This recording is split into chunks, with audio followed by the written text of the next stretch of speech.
छांदोग्य उपनिषद से ब्रह्मज्ञानी महात्मा रघु की चर्चा शुरू की थी। राजा जामश्रुति बहुत दयालु कृपालु राजा हैं, बहुत परोपकारी राजा हैं। अपने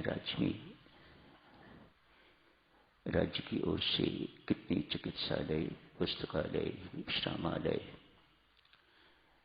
धर्मशालाएं, बहुत कुछ खोल रखा हुआ है। जगह जगह पर प्याऊ हैं, लगे हुए विश्राम स्थल हैं। गरीब कोई भूखा नहीं है, उसे भी राजकोष से रोटी मिलती है। बहुत समृद्ध हो गए हैं ये राजा अपने परोपकार के कारण, दानशीलता के कारण। राज्य में वृद्धि भी हुई है, सफलता भी मिल रही है। अर्ज की जा रही थी अब से, जहां कर्म सत्कर्म होता है, सेवा होती है,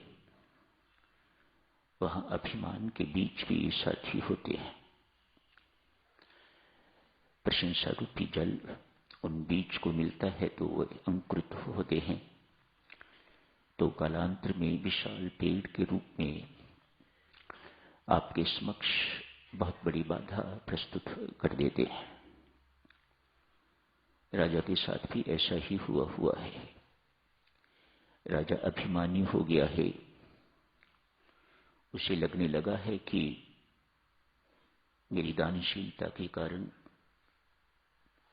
मेरी परोपकारिता के कारण मेरी समृद्धि एवं राज्य का विकास हुआ है।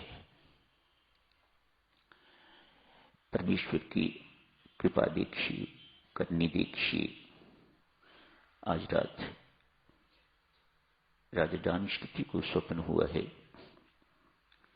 जंगल में शिकार करने के लिए गए हुए हैं, थक गए हैं। किसी पेड़ के नीचे विश्राम किया राजा ने। उस पेड़ पर एक शाखा पर एक हंस एवं हंसनी बैठे हुए थे। आपस में दोनों चर्चा कर रहे थे। हंसनी कह रही है, देखो प्रिय, राजा की दानशीलता। इस राजा के राज्य में घरों में ताले नहीं लगते, कोई चोर डाकू नहीं है, गरीब भी भूखा नहीं रहता।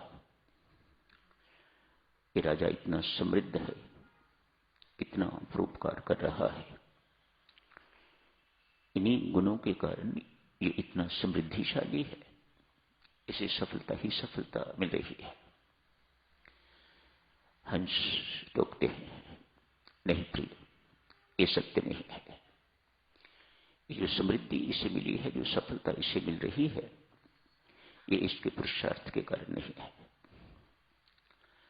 इसके राज्य में एक ब्रह्मज्ञानी महात्मा रहते हैं, महात्मा रघु। उसकी तपस्या, उसके त्याग, उसके गुणों के कारण है। कहां वे महात्मा, समृद्धि किसको मिल रही है, किसके कारण मिल रही है, तनिक मेल जोड़िएगा। ये पुरुषार्थ से नहीं,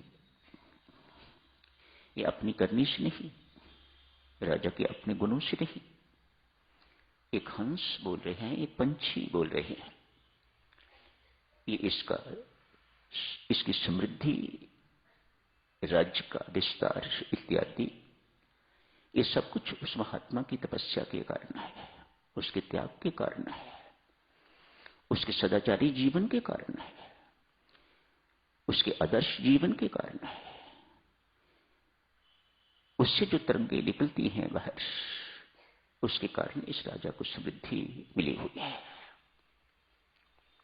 सारी प्रजा भी, देवियों सज्जनों, बहुत परेशान है इस बात के लिए। वे राजा जो सबको सुख सुविधा प्रदान करने वाला है, शांति प्रदान करने वाला है, खुद अशांत है। अभिमानी शांत तो नहीं हो सकता। भीतर ही भीतर उसे कहीं न कहीं ये अभाव कुरेदता रहता है, ये दुर्गुणों से कुरेदता रहता है। अभिमान कोई अच्छी बात तो नहीं, किसी भी मात्रा में है, किसी भी प्रकार का हो जाता है। मैं उत्कृष्ट हूं, किसी से सुपीरियर हूं, इतना पर्याप्त है। वह आपको दुखी रखने के लिए, अशांत रखने के लिए पर्याप्त है। ये अभिमान का गुण है। वह कभी आपको शांति नहीं देगा, कहीं ना कहीं आपको चोट मारता रहेगा, जो आपकी अशांति का कारण बने और आपका अभिमान जो है वह शिथिल को दबा रहे। कोई ना कोई काम आप पर रोक के रखेगा ताकि आपकी अकल जो है वह ठीक रहे, आप अपने आप को 30 मार खा न समझो। हंस समझाता है हंस को। मैं ऐसे महात्मा के दर्शन करना चाहती हूं। दोनों उड़ गए। राजा की आंख खुल गई, सपन टूट गया। घर चला गया है वापस। घर ही था, स्वप्न आ रहा था। स्वप्न में बाहर गया हुआ था, कामकाज में मन नहीं लग रहा, लेकिन मन में सोचा स्वप्न तो झूठे ही होते हैं, क्या है इनमें, कुछ नहीं रखा। जबरदस्ती अपना मन राजकाज में लगा रहा है, लेकिन लग नहीं रहा। ऐसे महात्मा के दर्शन करने चाहिए, जिसके कारण मेरी समृद्धि, मेरी सफलता, मैं तो यही सोचता था कि मेरे कारण ये सब कुछ, मेरा पुरुषार्थ है, मेरा ये गुण, दानशीलता इत्यादि के गुणों के कारण मेरी समृद्धि है। पर ये पंछी, वह भी हंस कह के गया है कि नहीं, उस राजा के, उस महात्मा के कारण, उस ब्रह्मज्ञानी महात्मा के कारण ऐसे महात्मा के दर्शन करने चाहिए। दरबार में पहुंच के खोज शुरू हुई। मेरे राज्य में इस नाम का महात्मा है कोई? सबने कहा नहीं महाराज, इस नाम का कोई महात्मा यह नहीं है। खोजो। 3 दिन के अंदर अंदर मुझे उसका पूरा पता चाहिए। मंत्री महोदय ने सेवकों को भेजा, जाओ ढूंढो।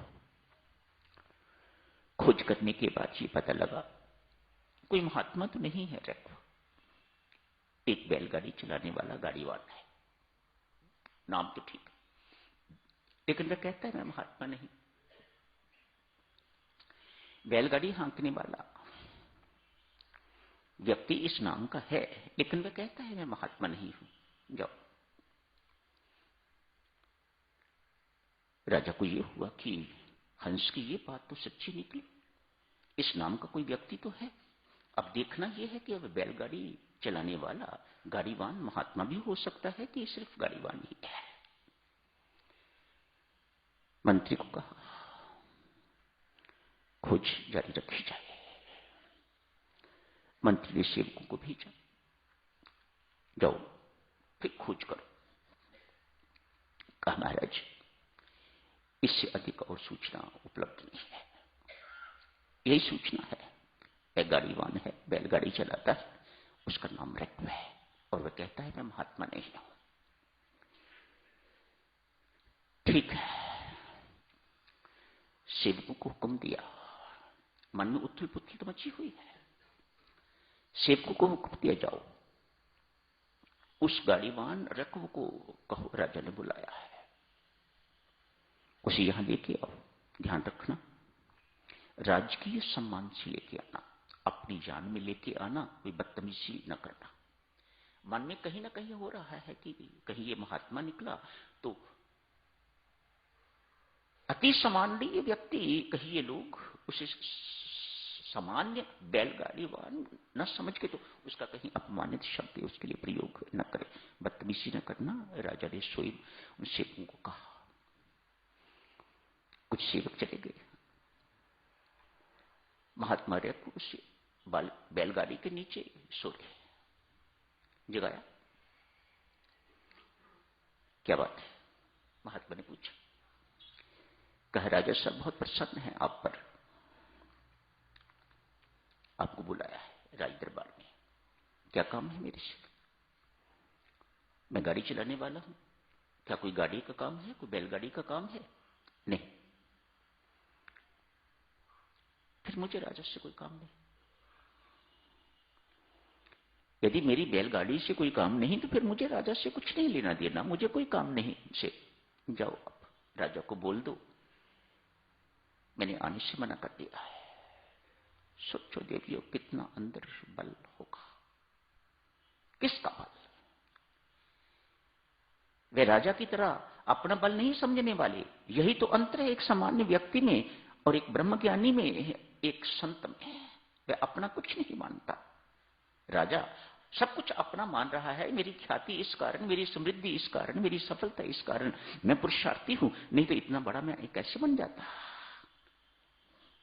महात्मा इतना महान होते हुए भी ये सोचता नहीं है।